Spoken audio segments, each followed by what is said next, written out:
Particular, meron po bang lumabas na balita mula sa intelligence community na may high BI official ay tumanggap ng 200 million pesos mula kay Guo Huaping? Ganong ka panipaniwala ang ganitong impormasyon? Hindi PNP unit, ma'am, but personalities. PNP personality. Sino-sino po? I think it was mentioned the former chief PNP. Which one?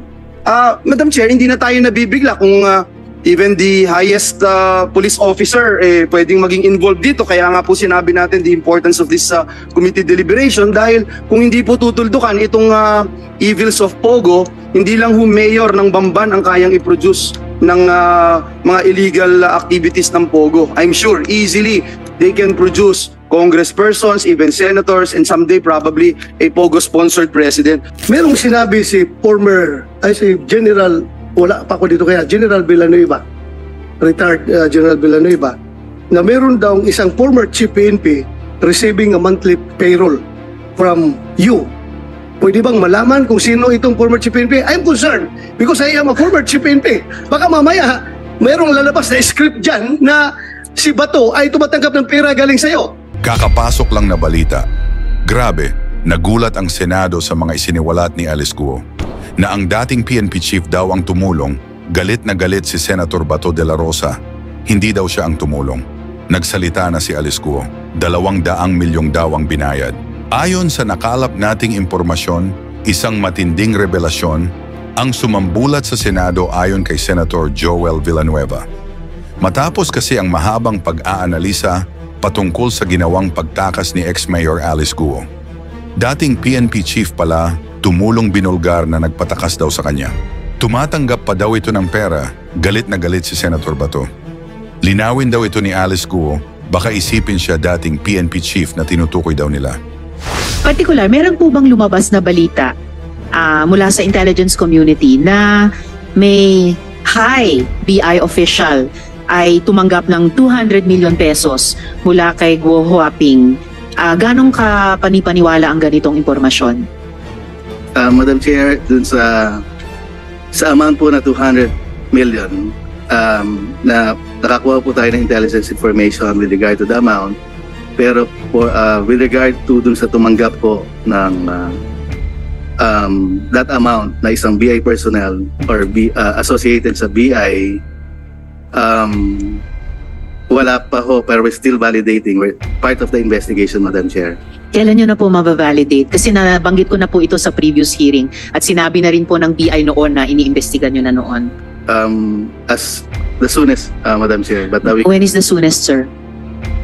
If we have a validated information, Madam Chair, we will set. Within several days?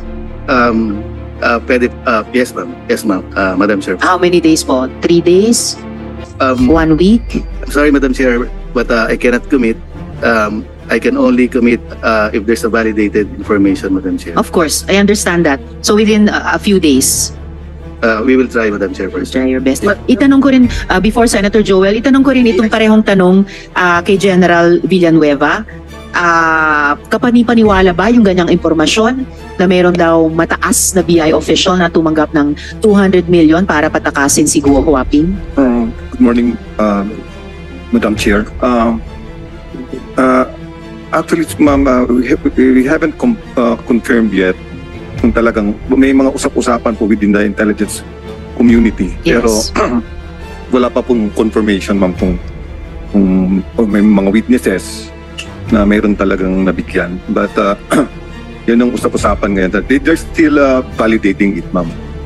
Ano pa po yung usap-usapan bukod sa general detail na yon na 200M to a high BI official? Meron pa bang ibang mga di umanong sinuhulan? Meron pa bang additional amounts na pinag-uusapan? May pinag-uusapan na yung sa border immigration. Mm-hmm. Hindi ko lang alam, ma'am, yung exact amount, including PNP officials. Pero hindi ko pa rin ma-confirm yun, ma'am, kung kasi I'm outside of the loop lately, ma'am, because we're busy right now helping the law enforcement agencies running after the illegal Pogos. in the countryside or in the provinces. Alin pong PNP units ang binabanggit sa usap-usapan? Hindi PNP unit, ma'am, but personalities. PNP personality. Sino-sino po?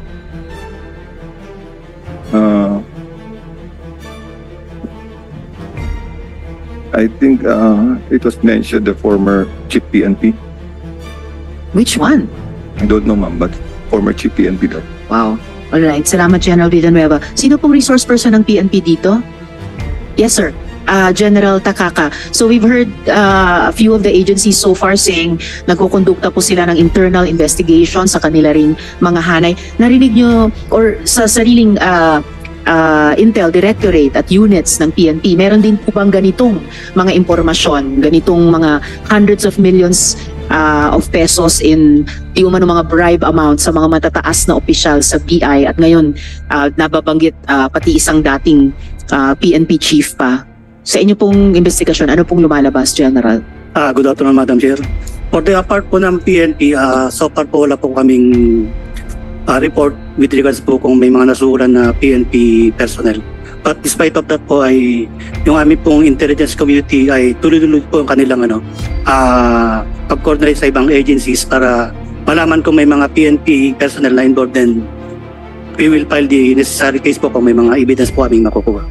General, I'm almost disappointed. Dahil sa isang naunang hearing, kayo ang naunang institusyon na nakaalam na nakatakas na sa bansa si Guo Huaping. Kayo lang yung nagsabi, August 14 pa lang alam nyo na. At August 15 sinabihan nyo ang BI. Whereas all the other agencies then said August 19 lang daw nila nalaman nung nag-manifestation ako na parang sa Senado pa umaasa ng Intel ang ating Intel agencies. I cannot believe it and I don't want to believe it. Kasi pag ganun talaga ang state of Intel natin, kawawa tayo sa mga susunod na panahon. So sir, earlier, the PNP resource person in an earlier hearing also said, may internal investigation kayong ginagawa. Wala pa bang bunga yun? Especially about a very important issue like corruption of high officials within the organization. Yes, ma'am, yung report sa amin na nakatakas si Alice po is coming from the Interpol po, ma'am.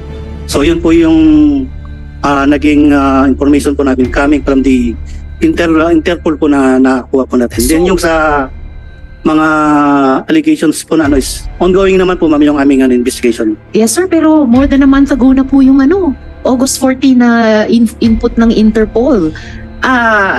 So really I'm shocked. And PNP widow po ako, alam nyo naman. So may expectation ako sa National Police natin.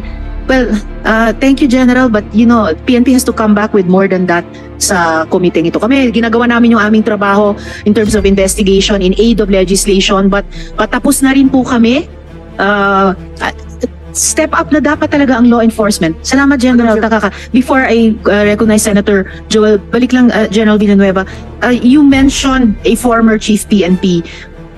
Mula sa intel nyo, anong klaseng tulong, aid o assistance ang pinrovide nung taong ito? I don't know the exact ma'am, kung anong pinrovide na support.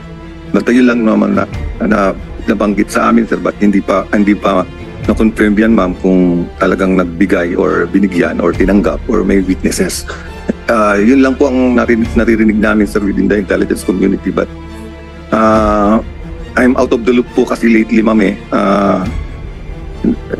hindi ko din ma-confirm yan, ma'am, kung ano.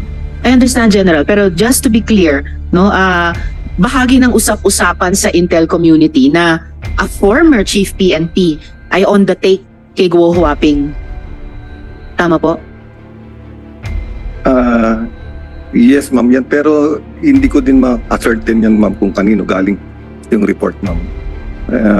It's just parang rumors lang within the intelligence community. I think they are validating it right now. I even went to Nika last week, but there's no information about it, ma'am. Salamat, General. That's all well noted. Pero dun sa usap-usapan na bine-verify pa ng buong Intel community, kasama din ba sa usap-usapan na itong alleged former chief PNP ay tinulungan ng kahit sino sa mga kasalukuyang government officials natin sa usapin ng pagtakas ni Guo Huaping? Wala naman, ma'am. Ang parang usapan dun, ma'am, parang nasa payroll, yung monthly payroll. Ever seen? It gets worse and worse. Kanina, bad enough yung magbayad di umano ng daang milyong pisong suhol para makatakas ang isang Go Huaping. Even worse kung historically may monthly payroll. Attorney Magno, sa NBI po ba may ganyang mga anggulo rin tinitignan ang bureau, yung suhol pati sa isang dating chief PNP at yung monthly payroll pati sa mga government officials?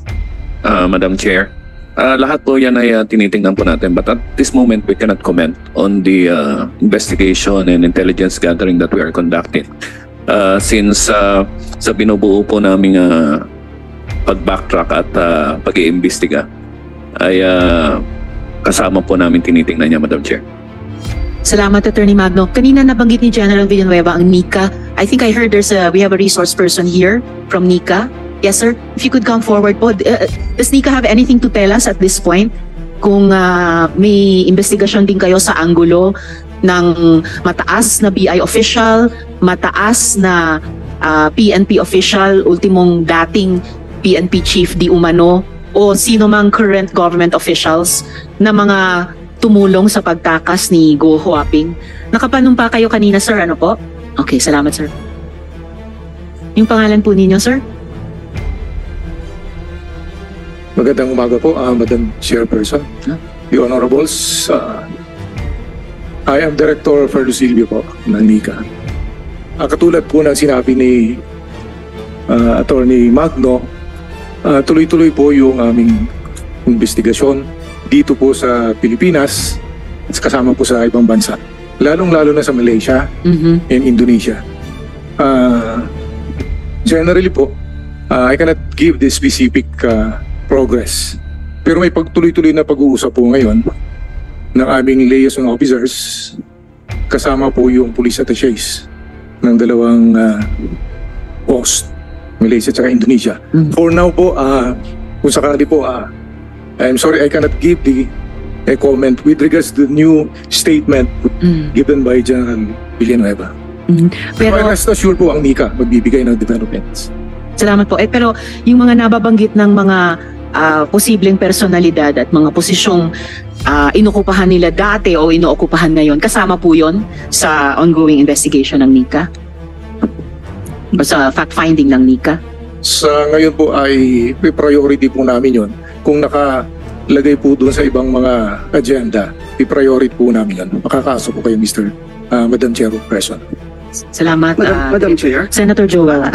I am being tempted to raise a point of order, but perhaps I will just ask if the committee was able to receive the request of this representation, if you recall, in the very, very, very first hearing, to ask the agencies of the government as to how they conduct yung pong case build-up, yung paano yung hypothesis nila, yung protocols nila, yung way of how they establish, Madam Chair, yung mga binabalangkas nila at sasabihin nilang ito na talaga yung validated information. Did we receive anything from the different agencies of the government that we asked for, Madam Chair? Salamat, Senator Joel. Nare-recall po ng Chair iyan at iniugnay din sa tanong ng Chair sa mga ahensya, ano yung mga teorya nyo ng pagtakas ni Go Huaping. Comsec, nakapagsumite na po ba yung ating mga ahensya nitong at least nabuo o nabubuo nilang kwento ng pagtakas na iyon? Madam Chair, I can see our Comsec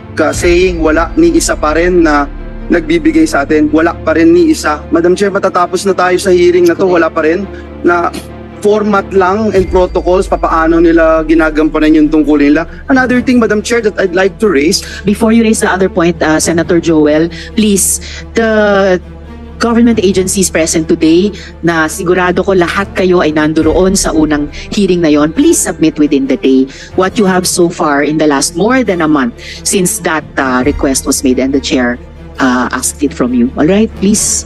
Thank you. Thank you very much, Madam Chair. And I can see our resource persons nodding their head. Let the record show that. Madam Chair, we also would like to find out if, because the statements of retired General Raul Villanueva about the PNP, Did we invite General Karamat, Madam Chair? Senator Joel, General Karamat is present. General, He's here. He's pakilapit po kayo dito sa ating mesa. Thank you. Thank you, Madam Chair. And one last thing that I'd like to say to the Bureau of Immigration, sir, Your Honor. We started deliberating and investigating POGO since 2016. I was the chair of the Labor Committee, and during that time, we were able to unearth yung pong pinakamalaking human trafficking doon sa Clark Air Base, 1,200 plus po yun.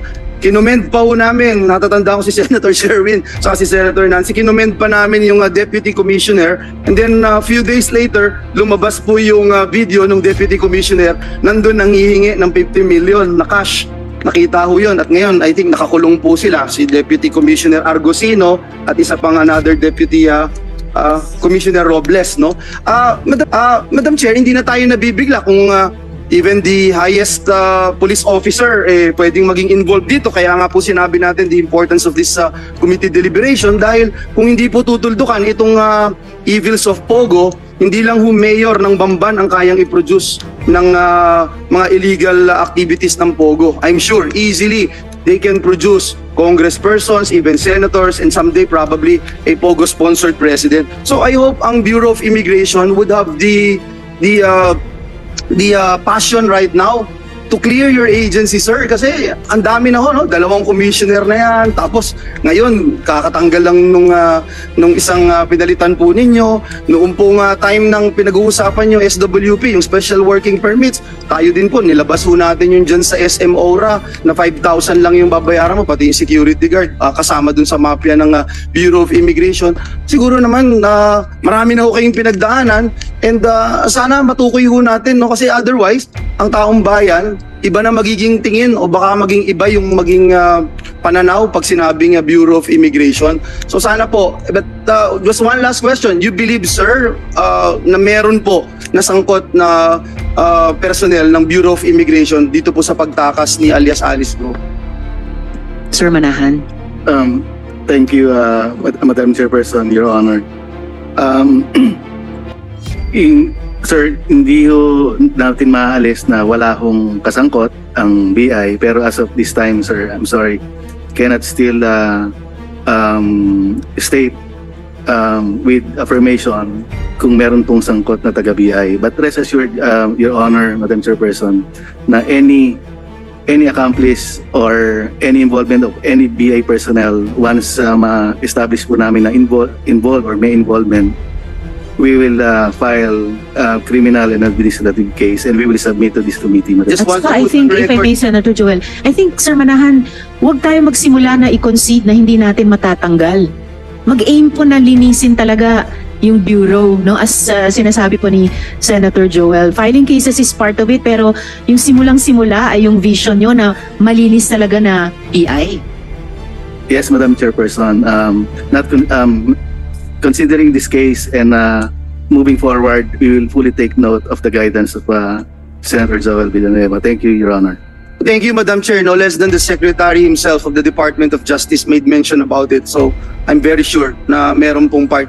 Kung yung ngayon nga, first time ko lang ho narinig, pati PNP Chief before or former PNP Chief could be part of this. So almost sure po ako na may part ng BI dito. Thank you, Madam Chair. Salamat, Senator Joel. And General Villanueva, may narinig po ba kayong kahit sinong high-ranking Army official na di umano sinuhula ni Go Huaping? Madam Chair, I don't have any information about the Army officer. And what about General Karamat? May balita po ba kayo? Ano bang balita nyo tungkol sa dating hepe ng CIDG? I'm not really sure, sir, kung yun ang ma'am, kung yun ang narinig kong he is part of the information. Hindi ko masyadong sigurado, ma'am. Wala naman kaming formal communication with most of the intelligence officers. May 1 or 2 lang nagbumanggit sa akin, pero tungkol kay General Karamat? Yeah, no, ma'am. Partly, but partly kay General Karamat? Hindi, ma'am. Yung information, hindi parang may sinabi lang sila sa CIDG pero walang specific name na General Karamat, ma'am. So yung unit ng CIDG ang nababanggit ng ilan mga intelligence operatives. And nabanggit nyo rin po kanina yung monthly na payola. What about mga dating government officials o cabinet secretaries? Kasama po ba sila sa usap-usapan sa intelligence community? No information, ma'am. None, ma'am. Alright, Madam salamat, General. Yes, SP Pro Tempore. Yung sinasabi niyo monthly payroll, mga pulis, alam niyo unfair yata sa police organization o sa Philippine National Police in general. Siguro pwede niyo nang pangalanan kung sino itong mga pulis na na under the monthly payroll. Kasi I think it's unfair for the police organization. Kasi syempre we'll cast doubts on them, on all of them. Yeah. Madam Chair, actually I don't have the name except there was some rumors in the intelligence community that a former chief PNP, that's only the information. Former chief PNP? Yes. We don't have the exact name. Hindi niya pwede pangalanan? I don't have the name, sir, kung sino talaga.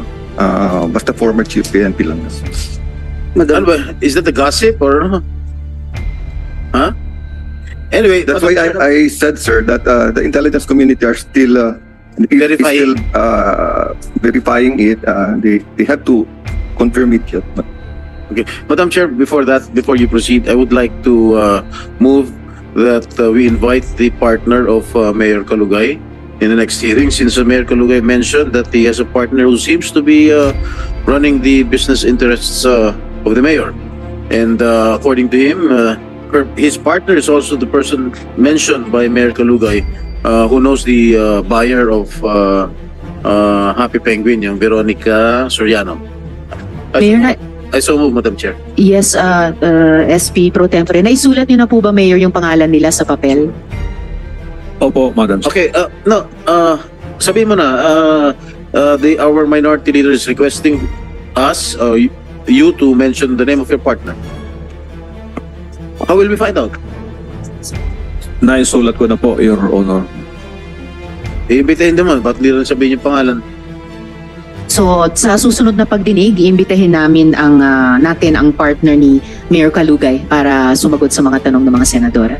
Comsec, ibabalik ko po itong papel sa iyo. Madam Chair, and with the indulgence of our colleagues, Senator Joel. in the name of fairness, Madam Chair, we have here with us General Karamat, and I also agree with Senator Jinggoy. Ayaw natin madungisan yung pangalan ng ating kapulisan. Ayaw din nating just draw conclusion right away na merong ganito, merong ganyan. And we have heard a lot of rumors, etc. Pero this time, may mga affidavits, may mga na-interview po tayo na lumalabas yung pangalan ni General Karamat. And yung last hearing, lumabas din po yung pictures, etc. So in the name of fairness, perhaps, Madam Chair, we can give time and we let General Karamat also speak and defend himself. And at the same time, perhaps, if he knows anything about all these rumors that even a former PNP chief is also part of this brouhaha, Your Honors, please. Senator Joel, General Karamat, meron ba kayong gusto mong sabihin sa komiteng ito sa investigasyon namin? Madam Chairman and honorable members of this committee, good afternoon, sir. Sir, as for the information that there was an involvement of a former chief PNP, I haven't got any information regarding that on that matter, sir, ma'am. Your Honor, you are a police commander of PNP Northern Luzon.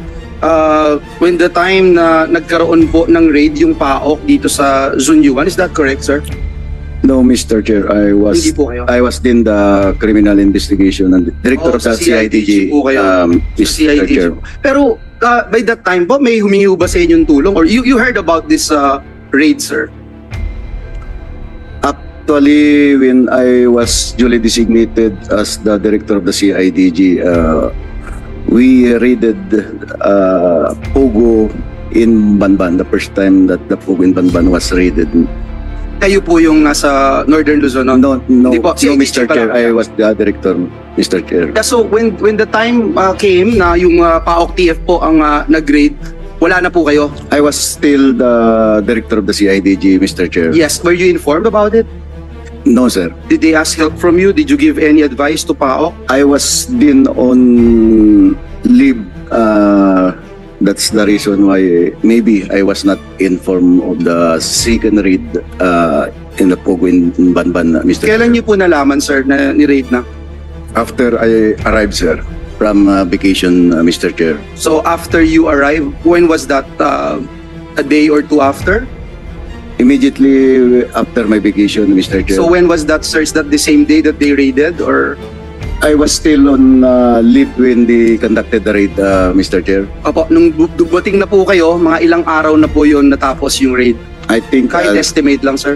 3 to 4 days 3 to after 4 the days. raid was conducted, Opo, Mr. and Chair. nagbigay ho kayo ng payo sa kanila because you said from the first raid, kasama ho kayo? Well, to be honest, Mr. Chair, I was upset why I was not informed. Okay. It was a slap on my face as the director of the CIDG. And they used my men in that trade, and they didn't bother to inform me, so I was upset. But I understand my men that they are just following orders from the chief PNP, so I helped them in their investigation. But even though, honestly, I was upset, and I confronted the chief PNP why he didn't inform me of that trade. So Who was I the chief offered. PNP? General Acorda din, Mr. Chair, sir. You said you were upset. You claimed that it was a slap on your face. Pero nagbigay tulong pa rin po kayo. Is that correct? Anong tulong po yung binigay ninyo? I directed all my investigators to assist in filing the case against that in that Pogo operation. Sir, sabi nyo slap in your face because your men actually, yung mga tao po ninyo, yung kasamang nag-raid. Pero ang pagkakaalam ko po, Madam Chair, ang CIDG NCR po ang tumulong sa PAOK, hindi yung sa regional. Is that correct? CIDG NCR is still under my command, Yes, Mr. but Chair, not sir. from the Central Luzon. Yes, Mr. Chair. Oh, and this happened under your nose, so hindi nyo po alam ito when it happened? I don't know the wisdom of the chief PNP and the PAOK why they didn't inform me during that operation. Maybe because I am on leave, Mr. Chair. Maybe you're on leave, or maybe, Your Honor, Madam Chair, it is because meron pong pangamba sa inyo that you are part of this. Is that something that you thought about, sir? I talked to the then former chief PNP that if he doesn't trust me, he could immediately relieve me from as director of the CIDG. I confronted the former chief PNP, kung wala ka ng tiwala sa akin, alisin mo na ako. And when you confronted him, did he mention na kaya hindi ka in-inform is because you might be part of this? Hindi ko sinabi yan. Ang sabi niya lang, nawala sa isip niya dahil nasa live ka naman, so hindi ko na alam kung sabi niya, sir. Sir, ano yung connection po ninyo? Kasi last time pinakita yung picture niyo with JP Samson. Anong connection niyo po sa kanya? Magkaibigan po kayo? Actually, JP Samson, nung unang tinanong yan sa akin sa Kongreso, hindi ko matandaan yung pangalan. But when pinakita yung picture sa screen, I remember him, and then pinakilala lang sa akin as GP Taba or GP Baliwag kasi siya po yung may-ari ng Baliwag Litson. And that was the first time I saw him, Mr. Chair.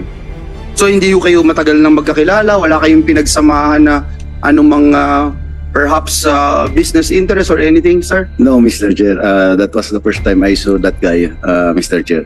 Sir, may mga last na lang po, Madam Chair, no? May mga binanggit before na when it comes to issuing a search warrant, merong advice from PAOK, from CIDG, I don't know who it is, advise them not to apply for a search warrant to raid Zone U1 Pogo in Bamban. Are you aware of this, sir? I'm not aware of that information, sir. You will never advise anyone, specifically PAO, not to apply for a search warrant in Zunyuan, Your Honor? Just for the record.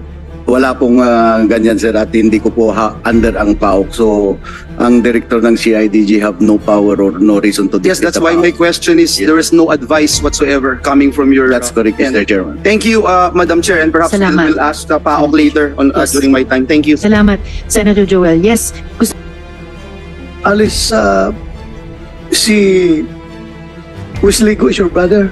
Am I correct? Opo. Ngayon, there is an information na magkasama sila ni Wang Ziyang ngayon somewhere, kung nasa Hong Kong or sa Singapore ba. Are you comfortable with that information? Na magkasama silang dalawa? Sen, honestly, wala po akong idea po. Hindi ko po alam Hindi, kung magkasama I'm sila. not asking about the idea. Okay, being your brother, itong si Wesley Go, komportable ka na magkasama sila ni Wang Ziyang doon sa ibang bansa? I assume po hindi po sila magkasama. Hindi pa ako comfortable po. Granting magkasama sila. Komportable ka, hindi? Hindi. May we know the reason why? We are helping you here. Opo, sorry po, I refuse to answer po. Hindi ka komportable. Hindi pa ako comfortable po na sabihin po. Pero hindi pa ako comfortable po na magkasama po. Magkasama sila. Okay. Thank you. Next question, Alice. Kung hindi ka na-aristo sa Indonesia, anong next plan mo dapat? Halimbawa, hindi ka pinakialaman ng Indonesian authorities. Anong next plan mo? What's your next move? Supposed to be your next move. Actually, honestly po, Sen, nag-uusap po kami na uwi na po ako dito sa Pilipinas. Uwi sa Pilipinas. Aharapin ko po at magpapaliwanag po ako. Wala kang plano na umuwing China? Ang plano ko po ay bumalik po dito sa Pilipinas po. Dito po ako uwi. How about China? Were you entertaining that to Wala going po. to China? China, wala po. So, kung At saka Senator De La Rosa, if I may, sinabi mo, Kuhuaping, balak mo sana, gusto nyo sana bumalik dito at magpaliwanag. I highly encourage you to do that during this hearing. Magpaliwanag hanggat kaya mo. I think you know what I mean. Senator De La Rosa. I am just, I'm just asking this question because I was entertaining some conspiracy theorists putting forward the theory na itong si Alice Go ay posibleng isang sleeper cell agent ng China na pinadala dito sa ating bansa. Well, yun nga kaya ko tinanong kung gusto niyang next move niya from Indonesia is going home to China kasi the safest place for a sleeper cell agent is to go back home. Yung home base niya. Safe na safe siya doon sa China kung if indeed she is a state agent of China. Kaya nga tinatanong ko, so wala kang balak pumunta China? Wala po, before po nangyari po yung sa Indonesia po, nag-uusap na po kami nag-uusap po na consider ko po talaga na ang next move ko po ay babalik po ako dito sa Pilipinas. At saka magpaliwanag. sigurado Senator De La Rosa, bago kayo magpatuloy, acknowledge ko lang yung pagdating ni Senator Bong Revilla na kasamang magtatanong sa susunod. Thank you. Senator De La Rosa. Kaya siguro ayaw mong pumuntang China dahil involved ka ng Pogo. Siguradong katay ka sa gobyerno ng China pag umuwi ka doon. Dahil galit na galit ang gobyerno ng China against Pogo. Am I correct? Sen, hindi po ako involved po sa Pogo. At in fact, yung tatay ko po nasa China po ngayon. Kung kami po... Whether you like it or not. Okay. Kung kami po ay Whether you involved like it or po, not. sana po, hindi naman po, tama naman po kayo na galit po ang Chinese government po sa Pogo. And I Galit think... nga. Kaya kung pupunta ka ng China, talagang katay ka doon dahil galit na galit ang Chinese government sa Pogo. Hindi po yan ang reason kung bakit di pa ako pupunta ng China. Ang reason ko po, babalik po ako dito sa Pilipinas at magpapaliwanag ako dito at haharapin ko po kung ano man po yung mga aligasyon po. Correct. But you cannot remove the fact that ikaw ay involved sa Pogo. Whether you deny it or not, kaming lahat dito naniniwala talaga na involved ka sa Pogo. Kung mag-insist ka, you can tell it to the Marines, not to the policeman. Okay. Next question. Merong sinabi si General, wala pa ako dito kaya, General Villanueva, retired General Villanueva, na meron daw isang former chief PNP receiving a monthly payroll from you. Pwede bang malaman kung sino itong former chief PNP? I'm concerned because I am a former chief PNP. Baka mamaya, merong lalabas na script dyan na si Bato ay tumatanggap ng pera galing sa'yo. Wala pong ganun pong nangyayari. Sigurado ka? Sigurado po ako. Wala Kilala mo ba ako? Nakita ko po kayo in person nung andito na po sa Senate po. Before that, nag-meet ba tayo in person? Never po. Sigurado ka? Sigurado Kahit po. selfie. May selfie ka sa akin? Selfie, I think wala po. Kahit nag-cruise mo lang tayo sa isang mall, nakita mo ako. Hindi mo ako nakita sa isang Hindi mall? po. Sigurado ka? Sigurado po ako. Ay siniguro ko lang dahil baka mamaya may lalabas na script dyan na ako yung former chief PNP na tumatanggap sa iyo ng pera. Klaruhin ko lang ito. So, General Gonzales, pwede malaman from you kung sino yung former chief PNP na sinasabi niyo na tumatanggap ng monthly payroll from Alice Go? Your Honor, I don't have any confirmation, but I'm sure you're not the one. I think so. Thank you. Thank you if I'm not the one. Yun lang, siniguro ko lang. Thank you, General Villanueva. Thank you for that information. Alice Go. Marami akong question, pero Madam Chair, pero baka... Ngayon, ikaw, bilang Pilipino, ano ang masasabi mo at reaksyon sa balitang ito? Mag-iwan ka ng komento sa ibaba at atin pong babasahin isa-isa.